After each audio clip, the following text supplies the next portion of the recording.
Hi, welcome to the Whiskey Chicks podcast. My name is Amy.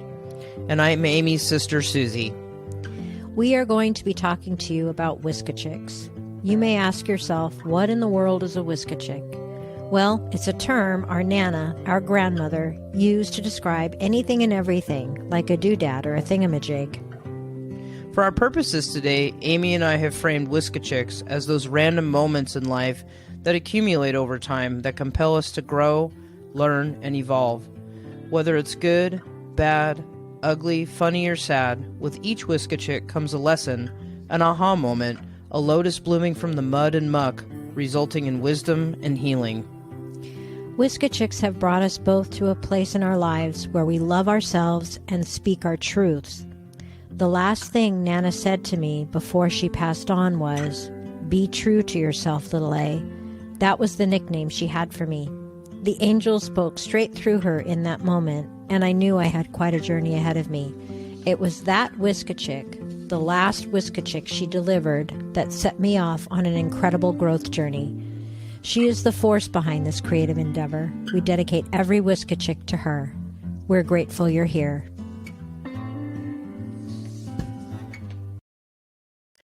Hello, everybody, and welcome back to the Whiskey Chicks podcast. I'm Suzie. And I'm Amy. And yes, we are still out here. And I'm wheezing. Do not fall on your ass. Don't spit out your coffee. We're still here. Oh my God. I know. Can you believe it's been almost a year since our last record? I think it's been 10 months actually. March. Oh, look, it's 4:44. Oh, sorry. And we just got started. That's so it's been March. Since March of 2025 was our last recording. That is not good. That's pathetic. I think no one's paying us to do this because we dropped the ball. But you said that people are still listening. They're bringing up old episodes and stuff. They are, right? Believe it or not. We've still had tricklings of downloads coming in, and even new countries. Like we even added. I don't know what this means because I'm not politically savvy, but it literally says the Russian Federation. Oh, I don't know what that means. Whatever. We're just grateful that you've listened, and we don't want to necessarily apologize for the absence because it's been a year, and we've been through quite a lot, and I think we're going to talk a little bit about that today. But thank you for hanging in there with us, and hopefully there won't be too much of a gap, as big as of a gap in between episodes. I know Susie's getting ready to. We're gonna do 2 a year. That's it. We are biannual. That's all you're gonna get. I'm just kidding. No, yeah, we're not apologizing for shit. So get over it. Just kidding. But I know the truth. Go ahead. Sorry, go ahead. No, you go ahead. No, you go. You're the oldest. You go. Oh well. I know we've been missed because just friends in my circle that listen to us on the regular were like, "What happened? Where are you?" So I'm flattered that a handful of people missed us. So that's good. It warms my cockles. It warms your what? Cockles. Oh. Now I'm gonna have to click the explicit button when I edit this. Nana used to say that. I'm just kidding. Nana used to say that. I know. The cockles of my heart. But yeah, the truth is, Amy and I have had some major life stuff going on individually, and then stuff that's happened in common. And I know 10 months has passed, but truthfully, it feels like 2 or 3 to me. Yeah. But really, we just thought that maybe absence would make all your hearts grow fonder. So we were like, let's just see. What a recovery. Watch the downloads pour in. Let's just watch the downloads. I know. I'm just making this up too. Yeah, so today we're just having technical. Go ahead. We're just gonna chat. Yeah, we're having technical difficulties, so we can't see each other, which is probably better at this point. But yeah, what were you gonna say? We're just gonna hang out. I was just gonna say, we don't really have a specific topic other than just to chat and reconnect and just kind of share, not in detail, some of the things that's gone on over the last 10 months or so. And, also we've transitioned from, and we'll talk about this in a little bit, but we've transitioned from the year of the snake to the year of the fire horse. And so, and boy, it was the year of the snake, 2025. It just was. I mean, I think that's part of the reason we just couldn't get it together to, do a podcast. We were too busy. I think we're in good company. We were too busy shedding our skin. Yeah. We were taking a big shed. Because shed happens. I pulled out that squatty potty and I took a huge shed. I sprayed some poopery for the big shed. But no, I mean, it not to sound like a Calgon commercial, but we've run the gamut of, just changes in jobs and location and family stuff, and it's just been like a lot of things, and I think a small amount of time. There's been some major events, and I'm not speaking for you, Amy, but I think we're on the same page here. Like, we just can't like snap back from that. Like, we take a lot of time to go deep and process and reflect, and that sometimes that just makes for great podcast material, but also it's important that we honor ourselves to make sure that you get 100% goofiness from us as well as insight into the world. And it's not right. And it's not even just what was going on personally, but 2025 was a year for the collective. I mean, there's everything going on in the country, and that weighs into, and if you're as empathic as Suzie and I are, that weighs on the energy also, and that's accelerating. So it just was a year, so yeah, but we finally, the world is a place right now. So yeah, we're not going to talk about it today. No, we're not, because we're trying to keep this light and goofy and silly, like we're so good at. So yeah, but so you mentioned, we were talking about when you say year of the snake, year of the fire horse. This is oh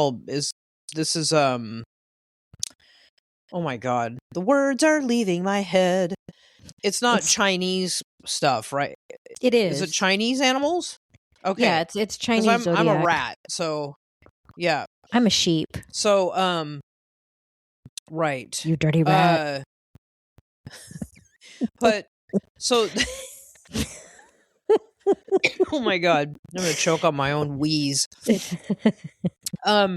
Anyway, 2025 was a powerful year, as Amy said, like as a collective. And I'm fairly confident that anybody that you interact with or that you're close with probably was experiencing a lot of similar things on different levels and different ways, obviously. But when we think about a snake, and not that it's like sneaky and devious and all that type of stuff, quite the opposite, actually. I feel like snakes navigate things quite well, but the 2025 was like, it really made you like, how many times am I saying like? I mean, I am from Southern California, but I'm like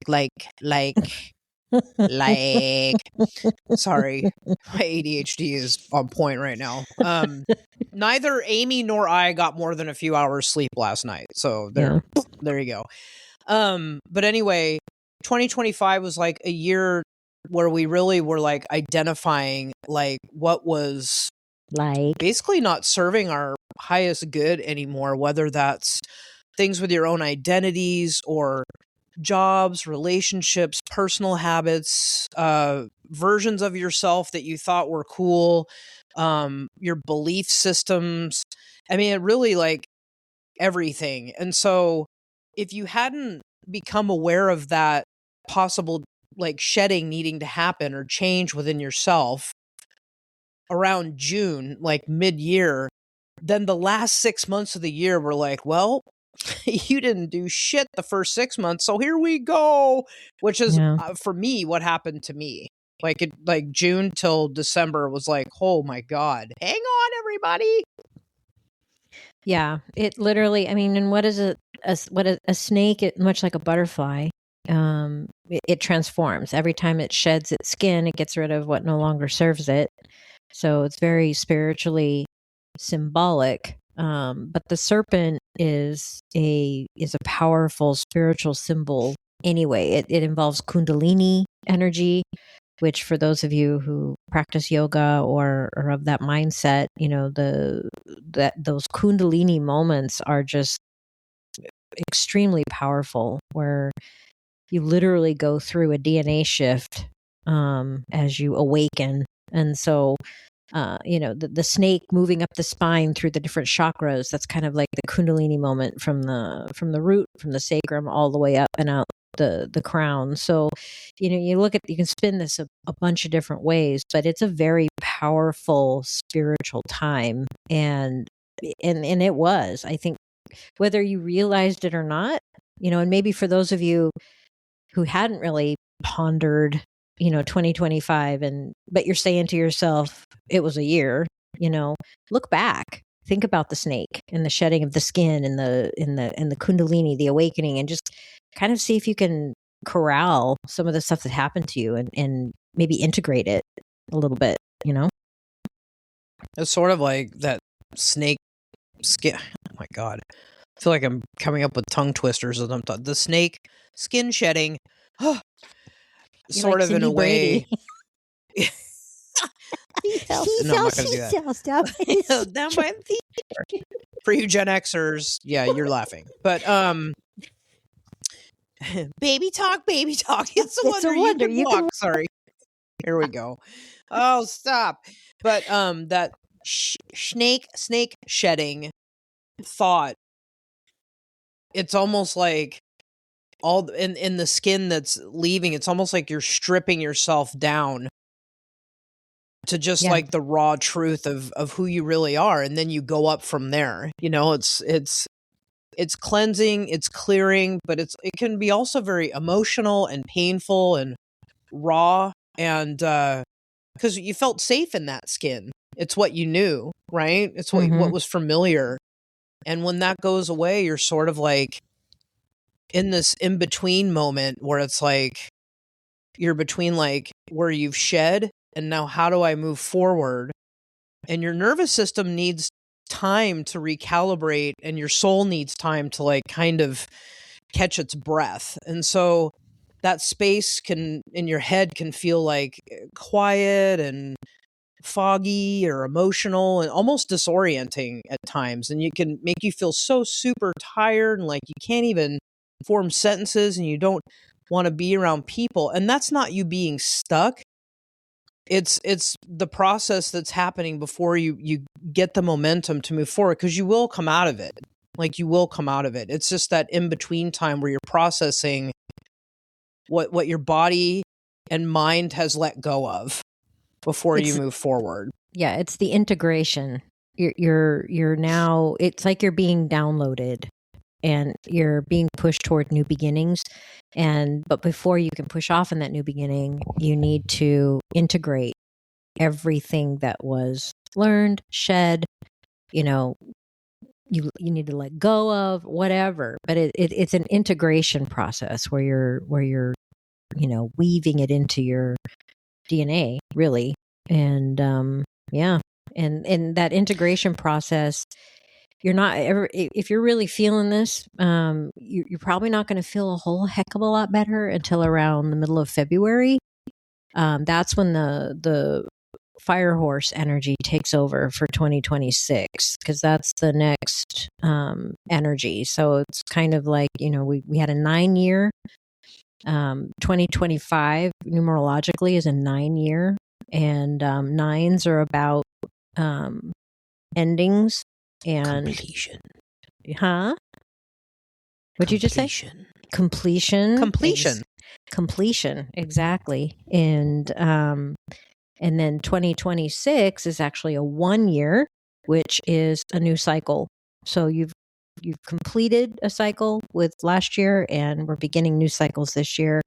And the fire horse is the animal energy, very different from the snake. And once we're fully integrated and the energy shifts in the middle of February, then it's full speed ahead with the fire horse. So get ready, get yourself ready. Yeah, I mean, for me, I feel like whenever something leaves our life, whether it is by choice or not, if like foundations or structures that hold you, I think of the Tower tarot card, where it's like, like falling out of the building, like crumbling foundations falling away. If you feel like you kind of outgrew patterns of yourself or people or even where you live or jobs, sometimes when that happens, it's like an automatic behavior to be like, when you don't feel like it's good for you anymore, some people feel like that's a sense of failure, and it's not. That is the shedding, the molting, the what have you. It's the universe being like, girl, this ain't for you. Drop it and run, So, and it never feels necessarily good while it's happening. It's the clarity that comes later once you've done that. And I'll give you a perfect example. I made a very difficult decision to quit my job. I gave them a month's notice. So I worked, my last day was December 30th. And that whole month of December was extremely painful, and more physically than any other way. But it was like, there was so many, after I had made the decision, like the confirmations coming through was just like, I forget who said this saying, but it's like, if you're at the end of your rope, tie a knot and hang on. That's how I felt. And but when I clocked out on my last day and left the job, it was nothing personal against anyone that was there. It just wasn't good for me to be there anymore. I had learned my lesson, so it was time for me to go. And so that was on December 30th. And where are we? January 15th right now? I think it was maybe 3 or 4 days ago was when I actually started feeling like, oh, I think I want to leave the house today and go talk to people. Like I felt like I was one step away from like coming out of a tent drinking peyote for like 2 weeks. I mean, it was ridiculous. But I didn't realize the full extent of what was happening to me until I stopped doing the job. Yeah. And even though I don't have another job, I was just like, my health is too, my sanity and my soul, it's too important. Like, I know I'm not going to fail, but I have to get rid of this first in order to move forward. And so it's like, yes, it's scary. It's scary we're so ingrained, like, you don't have a job, you don't have insurance. Oh my God, but it's like, I was more scared of what was going to happen to me if I stayed where I was at. Yeah. And I'm not just saying with the job, I'm saying like with, the universe being like, poof, you didn't do it. Guess what? It's like the Price is Right. Here it comes. Right. So, but anyway, I found this thing online today. It was from some spirit lady. I don't remember who it was. I know what doom scrolling is now, but I was doom scrolling, and that just sounds like, I don't know why people call it doom scrolling, because I have the time of my life when I'm doing it. I do, because all of a sudden an hour's gone by and I've done absolutely nothing but scroll on my phone. It's like, I'm doomed. I'm doomed to sit here and keep scrolling for the next 5 hours. But it can't be all bad, because you send me useless stuff that makes me laugh, so that's productive. But anyway, well, right back at you. Seriously, actually, my favorite thing that you and I do is I'll send you something and then you're like, I was totally going to send that to you. Totally. There's the other California word. Totally. Yeah. But anyway, so I came across this, and so it says, friendly reminder. The year of the horse does not begin yet. The year of the horse starts on February 17th, 2026. Until then, we are still in the year of the snake. If you feel introspective, slower, or in a clearing phase, that's not resistance, that's completion. The snake closes cycles. The horse initiates momentum. Don't rush the fire before the shedding is done. There you go. Dun, dun, See? dun. Don't Dun, force the dun, fire. dun. So it's funny because, so if you look at numerologically, okay, so last year was a 9-year, and the major arcana in the tarot deck, and some of you out there into tarot, I know some of you are not, but the major arcana that's the 9 in the tarot deck is the Hermit. So really, last year was about hermiting, introspection, gaining wisdom, going through shit, just processing stuff, shedding, like we've talked about, right? And then coming into You sound like you said shitting. well, I shedding, shit, shed. What's the difference? Anyway, it's all about taking a dump. So, and then coming into the 1 year, you know, the first card in the deck is actually a 0, and I like to pair in the one card. So the 0 is the Fool, and then the 1 card is the Magician, and the Fool is literally standing on the edge of a cliff, looking off, just ready to take whatever leap of faith is necessary to get where he needs to go. And then if you pair that with the 1, which is the Magician has all the tools in front of him. He's ready to integrate. He's ready to, put it all together. He's gathered all his tools and he's ready to exercise everything that he's learned, right? I love Magician is like one of my favorite cards in the deck. But I think it's so interesting how it all just kind of ties together. And last year was the Hermit, and now we're gonna come full circle here. And like Suzie said, she left her job. She took a total leap of faith, and she's going to be rewarded for that because that was the right thing to do.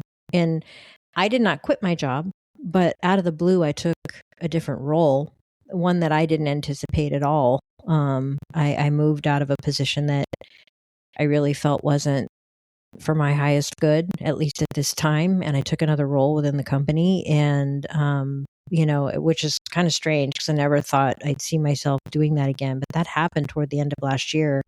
Something else happened in my life where I got a huge shove, like, hello, it's here. You need to do it. Because I was hemming and hawing about it. Instinctively, I was feeling like, you know what, maybe I should. No. And then something happened that just pushed the Fool off the cliff. And I had to take a leap of faith, and I took it. We'll see how it works out. I have all the faith that it was the right thing to do. Company supported it, so, but it's just the energy is that of taking leaps of faith now, integrating, taking leaps of faith, and then moving forward, trusting that you have all the tools and the wisdom to make this year great, What? Make this year great again. Maybe we should make a hat out of that. A hat out of that? A hat out of Wait. Make this year. Make this year MTYGA. So what does that sound? Don't hurt yourself trying to figure that out. It hurts. I know how we could make this year great again. Sorry, and involves, I can't help it. And involves splatting orange crap everywhere. Exploding Cheeto. Wait. Cheeto. Make this year to eat. No, I can't make an acronym out of that. You're all right. Don't hurt yourself. Yeah, it does hurt too much right now, so I'm not going to think about it. It's funny. I was just thinking one of the things that I actually do miss about my job is that I worked with a lot of younger people, like when I say that, I mean like teenagers basically, but I learned so much from them, right? But You learned about doom scrolling. yes, I did. And Taylor Swift. But anyway, Are you a Swiftie now? I'm a partial Swiftie. I mean, she's got at least a half a dozen songs on my Apple Music playlist. But Partial Swiftie. That's I'm a funny. partial. I'm like maybe 52% Swiftie. You're a 50 But, Swiftie? That's right. 50 Swiftie? Maybe I'll use my age. I'm 53 Swiftie. But it's, we learn so much about ourselves by sharing with people. It's not about like, giving them advice. It's just like, I like to think of it as sharing. And so, the outpouring that I got when I left my job from some of the people I worked with, I'm just going to say this, like I needed an actual shopping cart to take the flowers and the gifts that people get. I mean, I was blown away by that. So just by that engagement and that impact I had on people made the job worth it, obviously. Cause that's what matters to me. But I remember talking to one of my coworkers about the tarot deck, and they were like, there's a lot of scary cards in that deck. And here's one thing I love about, I'll just call myself a spiritualist, I guess, is that, and it took me, I don't know, 45 years to figure this out, that nothing's ever bad, right? Some of my favorite cards in the tarot deck are cards that if you showed to someone, they'd be like, like horror movie style, like, oh my God, what is that? But like the Tower. Like, right, the Tower and or the the Death card or the devil, yeah. And I mean, there's just the cards that show like extreme sorrow or loss, but the intention is never to have those negative connotations. It's more like for guidance of like, hey, warning, this is what we're seeing, what you're giving off energetically, or like just some guidance being like, hey, be careful that doesn't take you to that place. Or, I remember doing a reading one time for someone else. This was like a long time ago, like decades ago. And I flipped over the death card and like she freaked out. I'm like, wait, this is a great card. It's something's dying and something's being reborn. That's the like white the rose and blah, blah. I mean, there's like, it's like the snake. Exactly. So it's just so in our fear-based society to think like the bad's coming to get me. And it's not. Like there is good in absolutely everything. Even when I had my cancer diagnosis, my best friend called me the cancer clown, which was really funny. She's like, "You're the freaking cancer clown." Like, why are you laughing at this? I'm like, well, what's the alternative? Yeah. I mean, if I'm going to die, I might as well go out laughing. And guess what? I didn't die. So there, but and we're also it's grateful. Just like whatever, what's that? I said, we're also grateful. What'd you say? That you're still here. We're also grateful. Are we? Yes. So grateful.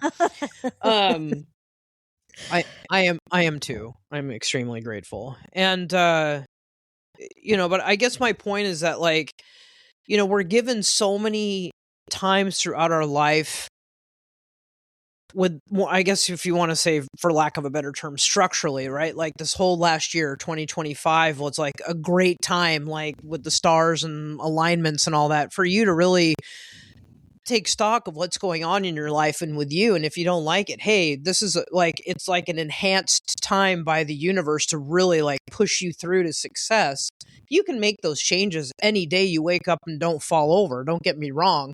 But I'm just saying there are times where it's kind of like, supercharged for you to do that.